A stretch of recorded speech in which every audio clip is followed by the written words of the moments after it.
I'm Brahma Jane, psychic medium and spiritual coach. Welcome to video number 2 of our 3-part video series about our psychic children, how to support and help and guide these beautiful souls that have incarnated at this very special time. So we've talked about how to identify them, but some other things to consider is the behaviours and challenges that these children experience.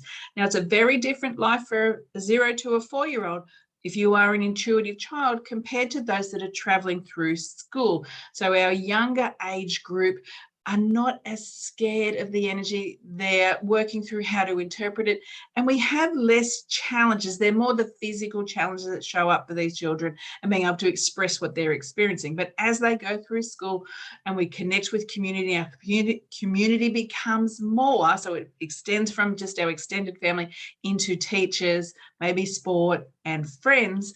It becomes more of an opportunity for things to show up that we have to maneuver through.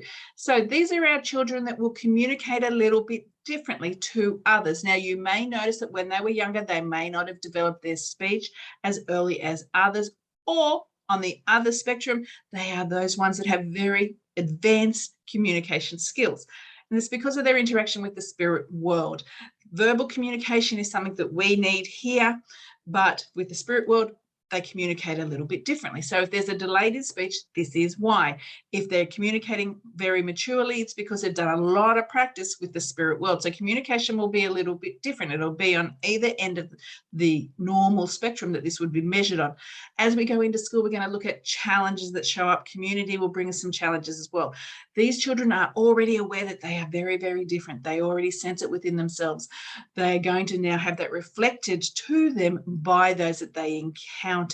So we're going to have to be aware of judgment that can lead to withdrawal and shutting down. Now, it's withdrawal with the communication, withdrawal with sharing what they normally would share, and also shutting down the connection to the spirit world.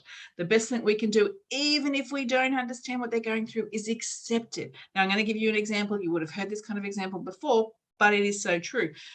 You cannot hear a dog whistle, but the dog hears it. You do not doubt the dog. So just because you can't see what your child sees, you can't hear what your child hears, you can't feel what your child feels, doesn't mean that they're not experiencing it.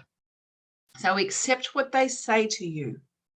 Don't doubt them. They already have a lot of people in their world that are doubting them and maybe creating some kind of energetic judgment around them. Try and keep this normal. The other thing is we don't want to put them on a pedestal. They are not entertainment for friends and family. Even if you are super excited about this, please don't do this. Treat this no different to any other experience that any other child within your family or community has.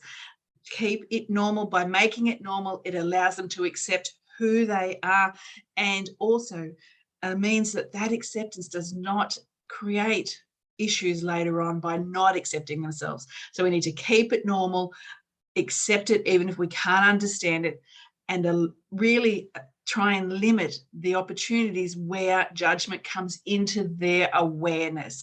Keep an eye out for video number 3. We're going to talk about challenges and some tips on working through those challenges that show up as your child grows.